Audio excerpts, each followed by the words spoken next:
So if you're clicking on this video, you've probably heard about gaslighting before, but my guess is that you haven't heard about it in quite this way. I'm here today to try to show you a 360-degree view of gaslighting. So looking at not just the impact on one individual, but the behavior as a whole. So in order to do that, we have to consider the perspective of people engaging in the behavior, people who feel victimized in the behavior, and then my favorite C word, what's the greater context, right? So how does this behavior translate out in the real world, in our politics, in our religion, in how we associate with one another on a day-to-day basis? But first I'm going to start off by playing in left field a little bit and talk about how much of a gigantic nerd I am. Many years ago, I used to play this game online with my friends. It was pretty much my favorite thing to do online.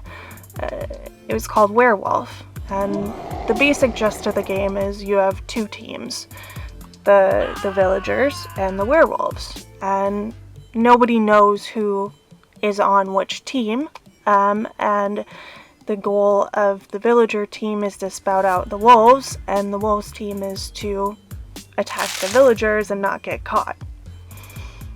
The reason why I liked this game so much is that the essential game mechanics revolved around lying, manipulation, denial, misrepresentation, throwing smoke, pretty much any sort of manipulative behavior that you can think of. So, I have 3 questions for you. Do you think that behavior, engaging in that game, was gaslighting? If you do, does that mean it was wrong? And then taking one step further, how do you tell if it was wrong? So I want you to think about those 3 questions. So, is it gaslighting? If it was it wrong? And how do I even tell if that behavior was right or wrong to begin with? So staple those to the back of your brain for later. And let's continue on to our feature presentation.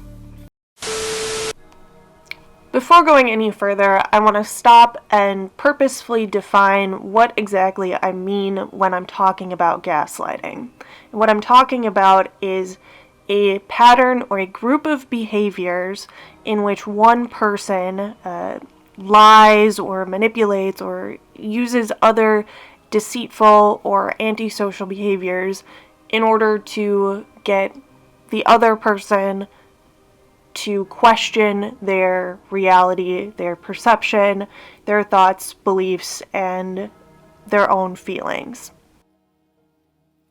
One of the overarching goals of this series is to give some more knowledge on how to read psych articles. I can't tell you how many times I've seen an article by the News or the Washington Post or the Hill where they proclaim some sort of grand conclusion because of a psych article, and then I go and read the actual article and find that they actually didn't say that at all. So I'm going to try to give a little bit more information on what goes through a researcher's head when they are reading a psych article. So, for example, I've picked out this article related to gaslighting. It's called Gaslighting and the Knot Theory of the Mind by Dr. Domina Petrick. I'm super sorry if I butchered that. I probably did. Full disclosure, there are parts of this article I really like and parts I really don't, which is part of why I picked it, to be able to show some contrast. I also want to note that this is a pre-published article, which means that it's not gone through a peer-reviewed journal. So the author may still make changes to the article before attempting to publish it, or may make changes during the review process. So please don't take anything that I'm saying as me insulting their work or as them as a person. Also, just so the audience knows, in the future I'll be looking in depth at peer-reviewed articles in some later videos. I think that this will be a good jumping off point for that.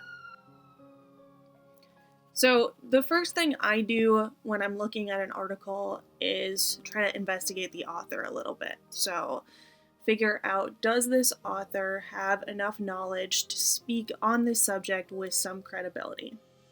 So, probably the best way to do that, at least in the psych world, is to look for their ResearchGate profile, which I have done, and I see this person is a physician. So, that instantly provides some credibility.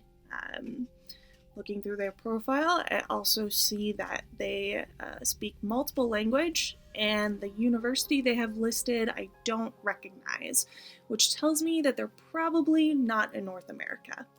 So let me go over to their LinkedIn and confirm. Yep, they're from Croatia. So this is important for a couple of reasons. First of all, international journals and journals that feature multiple languages often have different formatting or use different spellings of words that an American or Canadian might be used to. That might erroneously lead them to believe that a perfectly legitimate article is in fact less credible. So I'm going to keep that in mind when I go ahead and look at the format of the article. And when I go ahead and look at this first page, I see, yeah, this abstract isn't laid out in any way that I'm familiar with. But I'm not going to use that as a reason to discredit the article.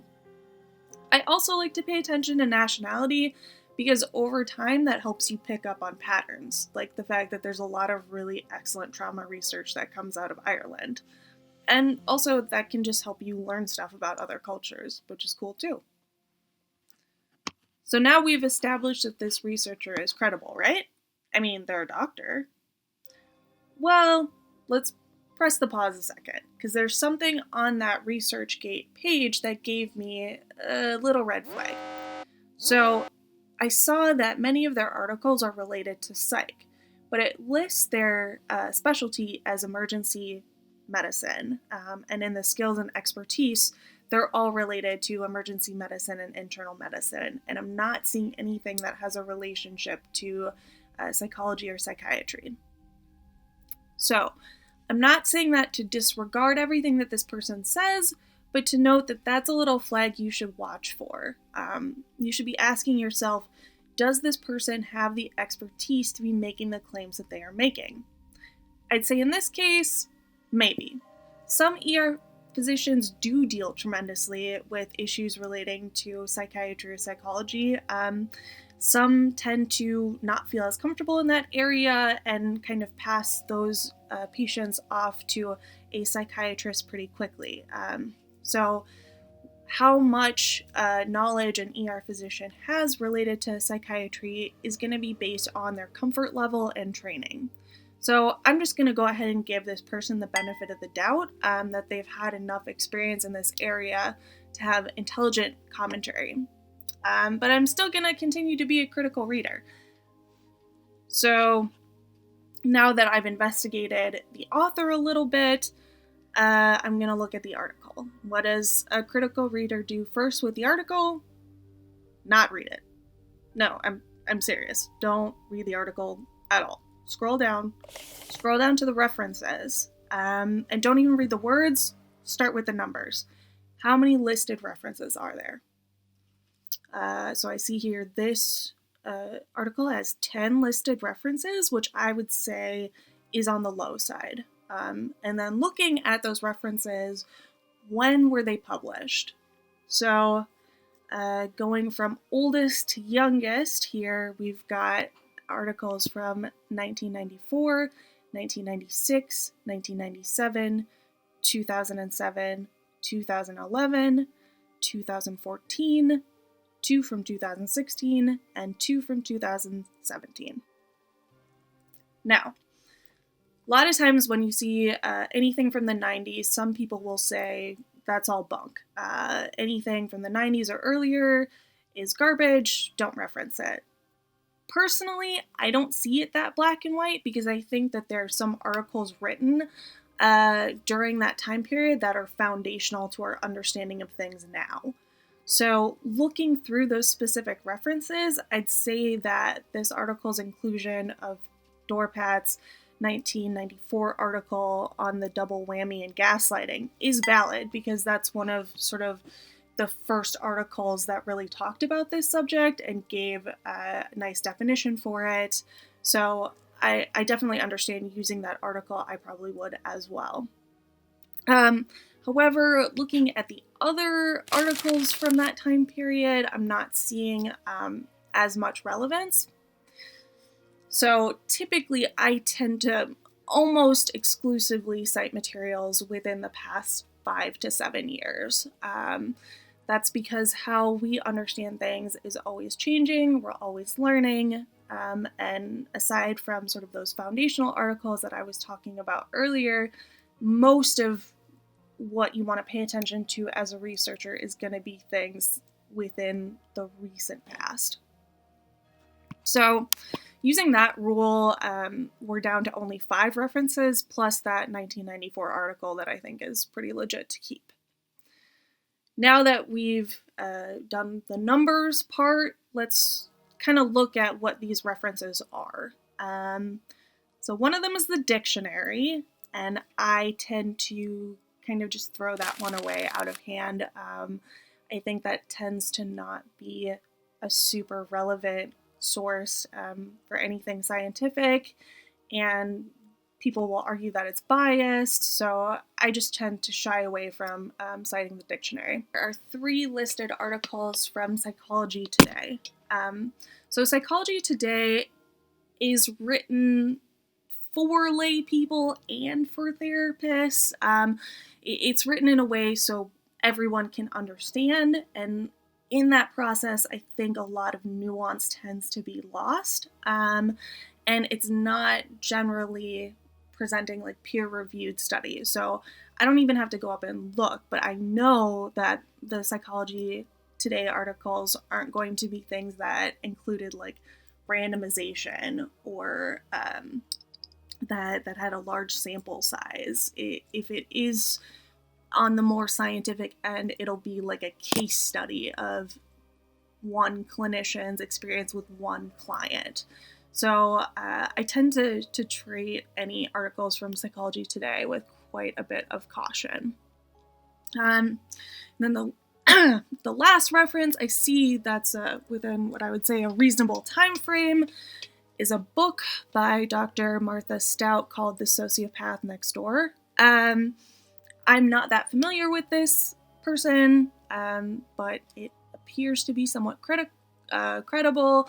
This doctor was educated at Harvard. She has a PhD. I'm not really seeing any reason to discredit her. So looking at all of these references together, I'd call it kind of a mixed bag. Some of what is listed seems credible, but a couple things I'd say are a little dodgy. So I will continue to read this with a critical eye. So now that I've got a good understanding of the references, I'm going to go back and actually read the article now that I'm able to see the full picture. So now I see the article starts out defining gaslighting using that 1994 article as a reference. Their summation of it is as follows. Gaslighting is a form of psychological manipulation that seeks to sow seeds of doubt in a targeted individual or in members of a targeted group, making them question their own memory, perception, and sanity. Using persistent denial, misdirection, contraindication, and lying, it attempts to destabilize the victim and delegitimize their belief.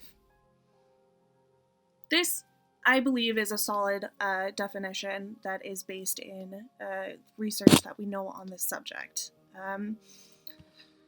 However, as I continue reading, I start to see things like most common methods of gaslighting, and that's using Psychology Today as a reference. So I don't think you can determine the most common anything based off of a Psychology Today article, given the problems with those that I've discussed. It's not going to have a control group. It's not peer-reviewed, so it's probably just somebody's opinion. So That kind of brings us to the question of how much weight do you place on a person's opinion, especially if it's written by a clinician. So it's pretty common for articles written by clinicians to have parts that are based more in their judgment, in their experience, than in references. And how much weight you decide to give the author's personal judgment should be proportional to the amount that you've trusted their judgment so far. That's part of the read the references first technique, so you can get a gauge of how much effort that person put into it, and then decide how much you want to trust your words. Also, if you have any special expertise, don't forget to take that into account. Because I'm also a clinician, I'm going to be comparing their descriptions to what I've experienced in session with my clients. So even though I may not put my complete faith in this person's judgment on this topic, I still can use the insights provided because I'm taking into account all of the factors that I'm aware of, and I have other information, such as my own clinical expertise, to confirm or deny the different things that they're saying. So, some of the insights this article provided that I think are really valid and would be worth building off of is that it's very conscious in framing gaslighting as a behavior that can occur across a wide variety of relationships. I think something that has been misleading in how gaslighting is often discussed is that it's almost always exclusively discussed in abusive, intimate partnerships, when that's not the only dynamic in which this behavior occurs. It also occurs in friendships, it occurs in families, in work environments, and even on a systemic level. Dr. Patrick also notes that gaslighting is a core component of some dangerous political ideologies like fascism or Nazism. As George Orwell wrote, "The party told you to reject the evidence of your eyes and ears. It was their final, most essential command." In essence, Orwell was describing that authoritarian governments gaslight their citizens in order to maintain their unjust status quo.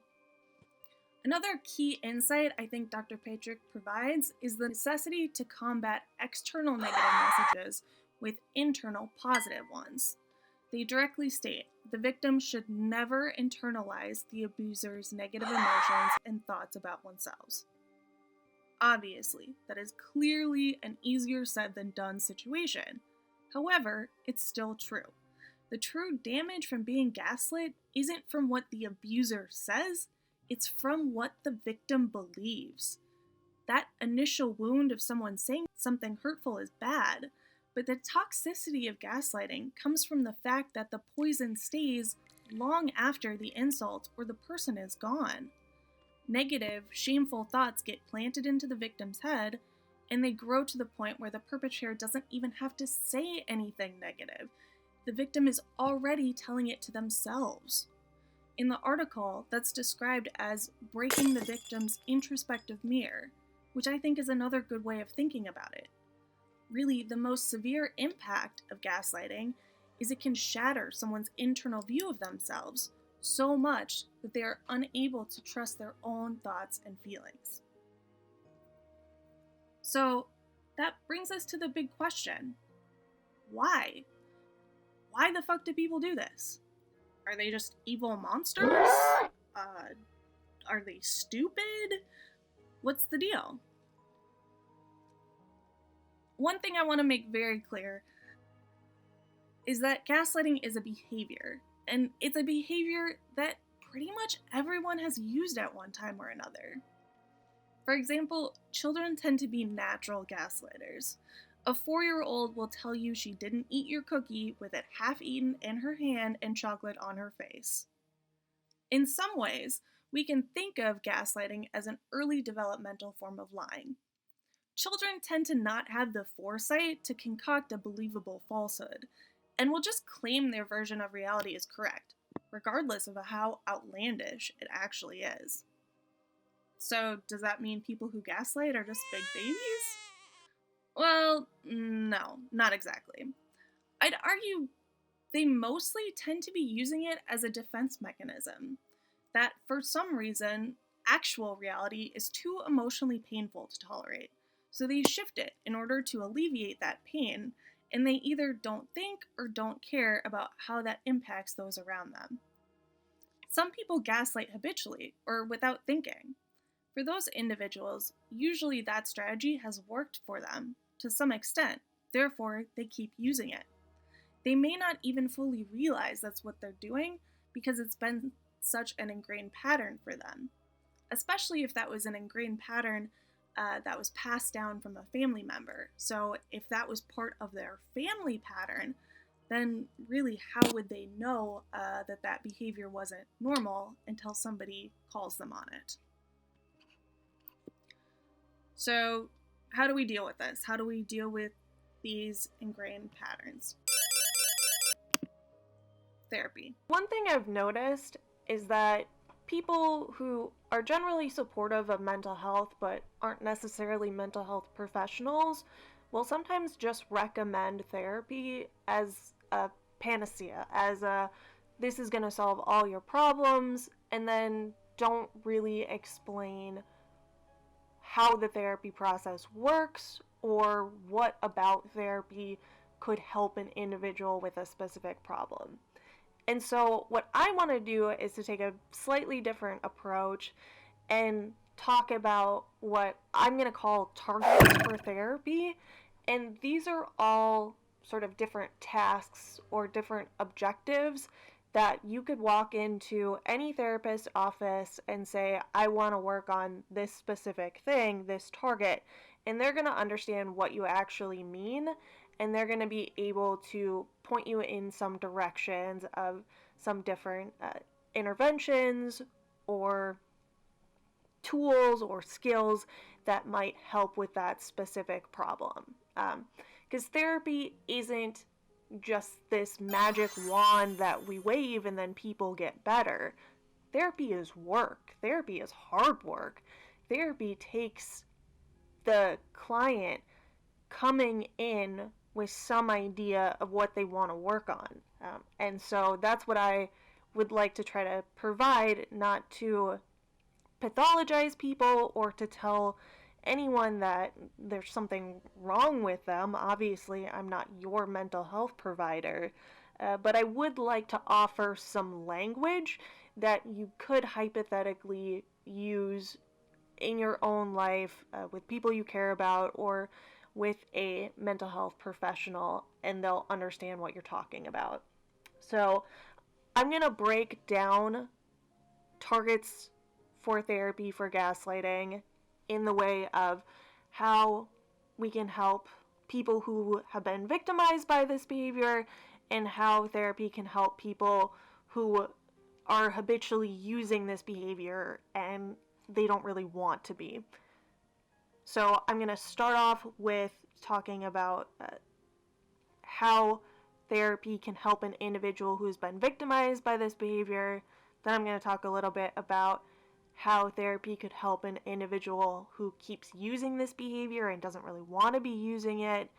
And then I'm going to talk a little bit more broadly about what you can do when you see this behavior in the real world. If you feel like you have been victimized by gaslighting, I highly suggest therapy because of the impact that it can cause you to question your own memory or sense of reality. And that's extremely destabilizing, it's stressful, it takes energy, and it also sort of makes you weaker to additional emotional attacks. So if you feel like you're getting gaslit all the time, you're gonna kind of see that everywhere. That's gonna in some way become normal. And that's, I think, the biggest thing that therapy can do to help people who have been victims of gaslighting is to help unnormalize that, to reassert the fact that other people don't get to tell you what your perspective is, what your truth is, that your memories are real and valid, and your thoughts and your emotions are real and valid. So that's going to be a lot of what the targets of therapy are for somebody who's been victimized by this kind of behavior. Along that vein, therapy can also help you realize what things are worth taking on and what things really aren't your fault. A lot of times people in long-term relationships with people who gaslight describe it as a frog in hot water situation, that the behavior sort of escalated over time and they didn't realize how bad it was until they got to some sort of a breaking point. And then unfortunately, a lot of times that person looks back and thinks, oh, I should have done this, I should have done that. And really, no, you did what you could with the information that you had at the time. And so therapy can help sort of with those feelings of shame or regret, and help sort of put blame in appropriate places. I think another target for therapy for people who have been victimized by gaslighting tends to be dealing with this assumption that people aren't trustworthy or that people are just going to manipulate you. Because if that's what you've become accustomed to, that's kind of what you're going to assume everybody else is like. And so trying to create some new positive memories, positive interactions with other people that counter that narrative of everyone's out to get me, everybody's manipulative, I can't trust anybody. I also think it's important to note that intersectionality plays a role here. So if you are already a part of a marginalized group that feels not believed by society, having that experience on a personal level as well as that macro level can be extremely distressing, because it's sort of hitting both of those things at once. You're feeling not good enough on this big, broad society level, and then not good enough on the smaller person-to-person level either. And so that's another thing that therapy can help with.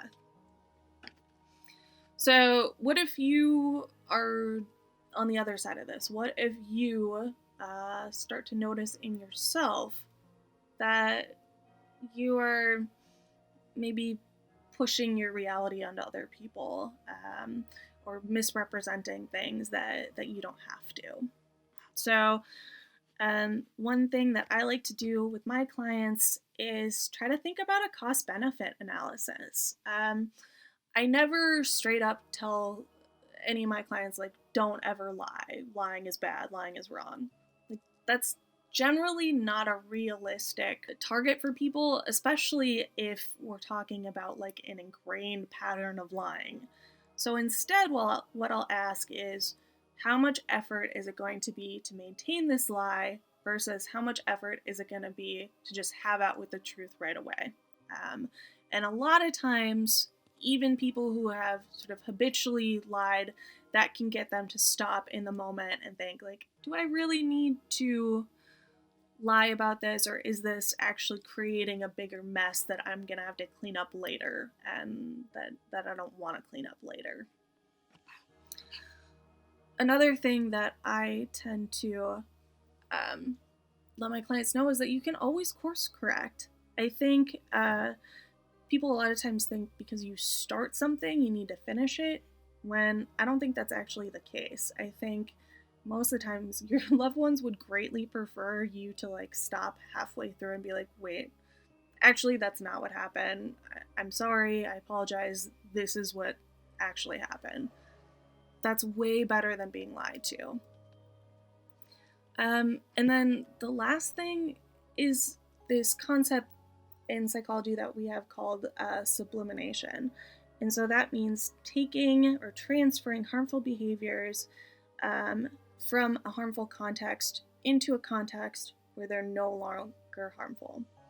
And so we can use the same behaviors, but in a way that doesn't hurt anyone. So I think the best example of this would be fiction, right? I mean, fiction is just lying creatively in ways that manipulate people's feelings.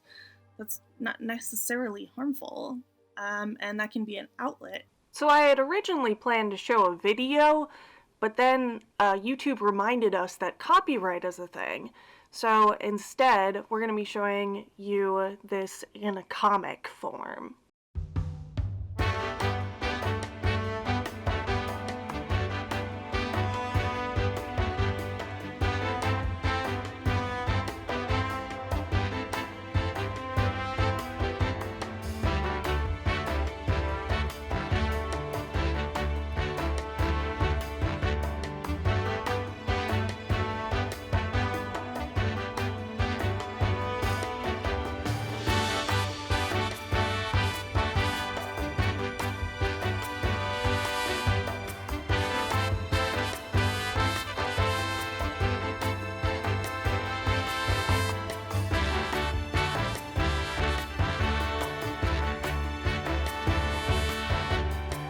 So after we get past the fact that it's a funny skit, and we actually think about what happened, we can see that according to the definitions that I provided earlier, the behaviors all fit quite nicely within gaslighting. It's using persistent denial, misdirection, contradiction, and lying in an attempt to destabilize and delegitimize somebody's belief.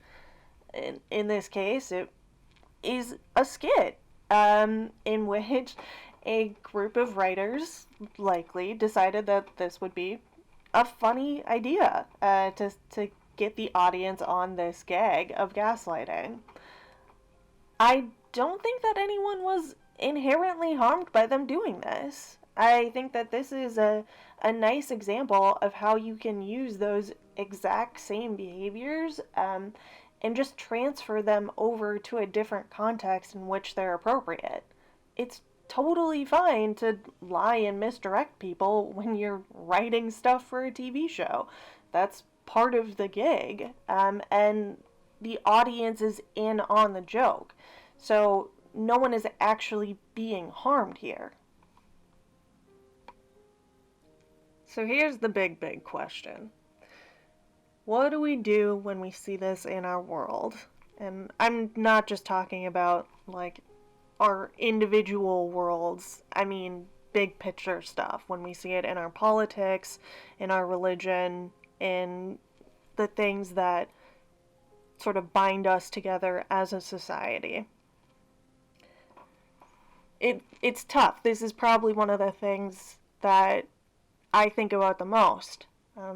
And kind of the conclusion that I've ended up at this point in time is that we got to change the world, but we got to start with ourselves. So I can't, like I said, wave a magic wand and make things better for everybody.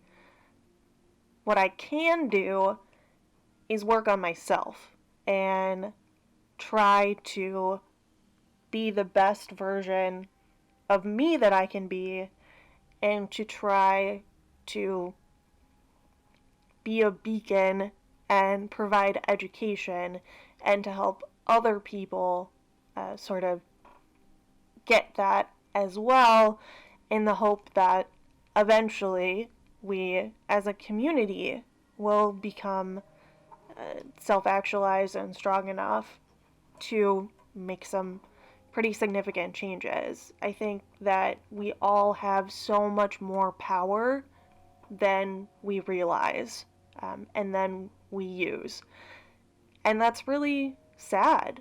I think we don't recognize the amount of power that we have, and so I want to talk about some ways that you can try to take power back or assert power where you can. So I think the biggest part of that is setting really firm boundaries and understanding boundaries. So I grew up in a region of the United States that generally has kind of a problem with asserting boundaries. People tend to be more passive aggressive and not the best at directly communicating their needs, which wasn't super helpful for me growing up, not having the best template for that. But as I've grown up and as I've learned through my education, boundaries are essential in creating healthy relationships and in creating a healthy sense of self. If we don't have appropriate boundaries with the outside world, we start to blend in with our environment so much that we lose ourselves and we lose our understanding of where our power begins and ends. So I think recognizing, first of all, that boundaries are a healthy thing and not a negative thing tends to be helpful for people to have that reframe. And then thinking about where you can set boundaries within these different parts of your life where you may feel taken advantage of at times, maybe by your work or by your volunteer group or your religious community. I think that one of the things that people tend to push to the back of their mind that might be helpful is whether or not they're choosing to do something or whether or not they are obligated to do something. So a lot of people feel obligated to participate in traditions or do things in a certain way or to make a certain person happy, and they don't necessarily stop and think about whether or not they have the power to say no in that situation. And so I always advise people to stop and think, am I choosing to do this? Or do I feel obligated to do this? And is that fear the thing that's pushing my decision process versus am I actually stepping back and thinking about whether or not I can say yes or no to this thing? I think when people make the decision of whether or not they're going to say yes or no to things, sometimes they leave out important information or they ignore important information, particularly if that information is of the gut or emotional variety. In dialectical behavioral therapy, a lot of times we talk about the emotional mind and the logical mind, and that neither of those can fully operate without the other. That if you're running just on a logical straightaway, that you're not going to consider all of the important factors. And if you're just running on your emotions, you're not going to consider all of the factors. So you really need to take both into account. I think another part of people feeling obligated to do stuff comes from wanting to help, which is a lovely impulse, but it's an impulse that can get you into trouble if you're overextending. And so sometimes people are very closed off to other options, and trying to sort of pick away at their perception of reality isn't going to help. Sometimes it actually backfires and the person maintains that belief or holds on to that belief even stronger than before because they don't fully remember all of the logical things that you said. They just remember that they got in an argument and it made them feel uncomfortable and they wanted it to stop. So really, you don't have to be anybody's therapist. You don't have to fix anybody unless you are getting paid for it. Taking on that role tends to create an unhealthy dynamic for both individuals and can end up being quite toxic. The other thing I want to talk about is what's sometimes called the broken stair problem. And so I think we've all experienced this in our lives. Sometimes we have something like a broken stair coming up our front stoop, and we just jump over it and don't think about it, and we kind of just push that to the back of our minds, and everybody who knows us kind of follows suit, and you just jump over that step. You just don't think about it. And then somebody new joins your friend group, and they ask, hey, why wouldn't you fix this step, man? Like, isn't this causing a problem? And then suddenly people get really defensive and say, I don't want to fix this. That's a pain in the ass. Why are you making me think about this? This is really inconvenient of you. Why would you even bring that up? You're stupid. So I bring up that story because ultimately it's about normalization. If you have a problem and you continue to ignore it and everyone around you ignores it, it becomes part of your normal. And then later, when your normal gets questioned, you tend to react in a defensive way and are more resistant to actually changing it. So that's what I was getting at earlier when I was talking about making sure that gaslighting is not normalized. Because if it's normalized, it's going to be so much more difficult to try to undo in your brain later on. This is also what I tell people with kids who are in this situation. So if you are in a relationship with somebody who is a gaslighter, who uses this behavior quite a bit, and you have children together, your children are going to notice this behavior and they're going to think that it's normal. And they're going to use that behavior as well. Like I was saying earlier, those familial patterns become even harder to break than the ones that we just picked up on our own. So the biggest lesson I guess I want to put forth here is that gaslighting is never normal. And if you start to see sort of flavors of it, it's important to address sooner rather than later. Because the longer you wait, the less of a big deal it's going to seem. So one way that can kind of alleviate some of that, and don't get mad at me, I know people don't like this suggestion sometimes, but journaling. Journaling is probably one of the best ways for people who feel like they've been victimized by this behavior, or they feel like they may be experiencing this behavior, or they're confused, is to write down your experiences, and then that way you can go back later if you're unsure or if somebody questions you on something.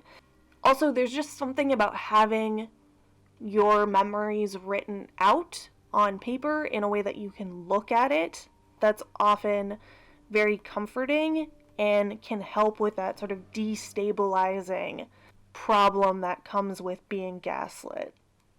So I want to make sure to let y'all know that I'm not saying if you don't do these behaviors or if you don't try to do these things that you're doing anything wrong. You're absolutely not doing anything wrong. I'm just giving these as things that you can do if you start to notice these behaviors, because likely there's not going to be very much you can do to get the person or the organization who is engaging in the behavior to stop.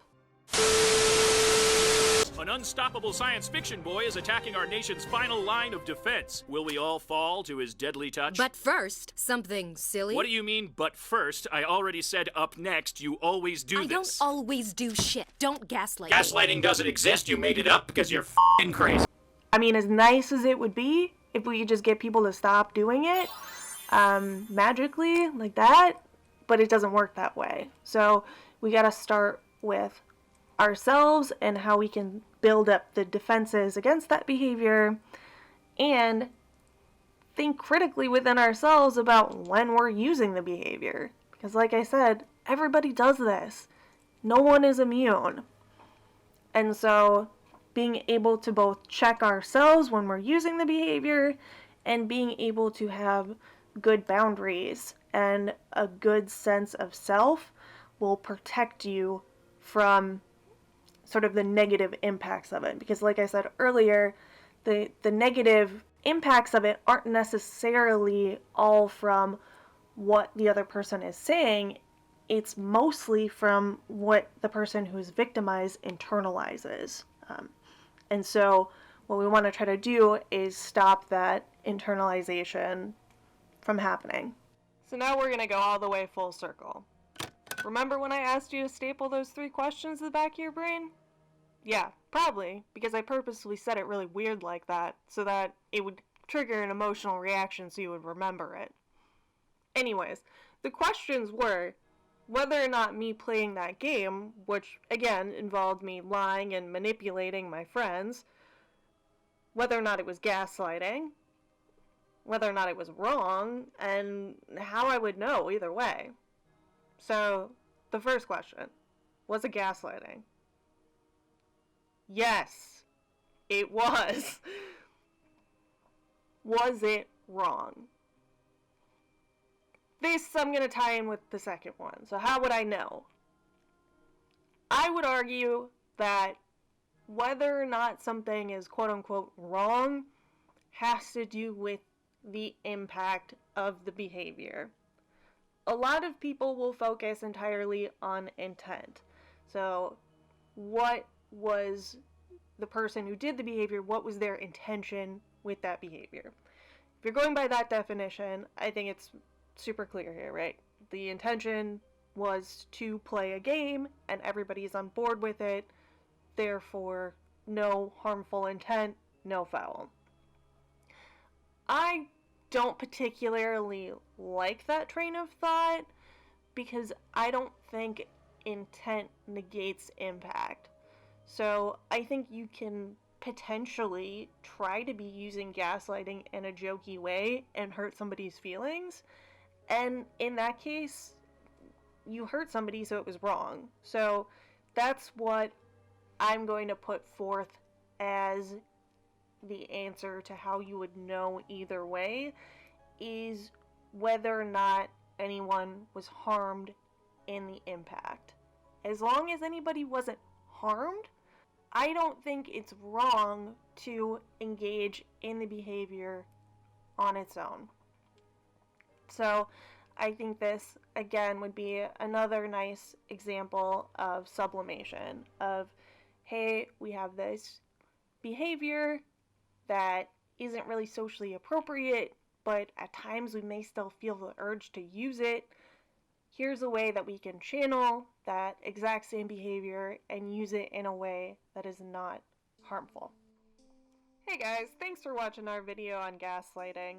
I'm really excited about this project and to be able to detail more unhelpful and antisocial behaviors with you guys. I think that behaviors are one of the most important things that we can focus on because it's one of the only things in this world that we truly have control over. We have control over the things that we do in a world where oftentimes we feel like we don't have enough control over anything.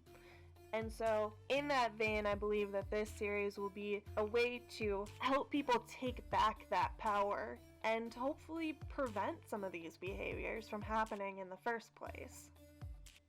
I would very much like to keep making videos like this, so please like, subscribe, ring the little bell thingy. I don't remember why that's important, but somebody told me it was. And if you're feeling especially generous, please scroll down and feel free to join our Patreon.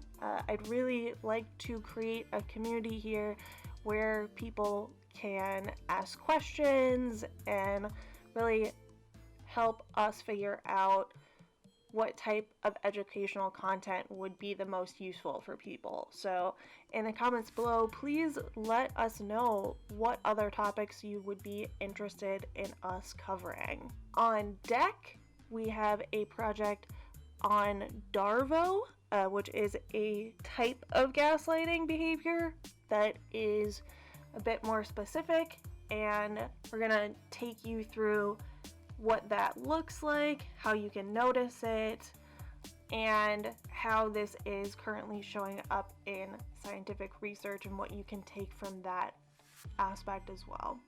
So thank you all for watching. Have a great night.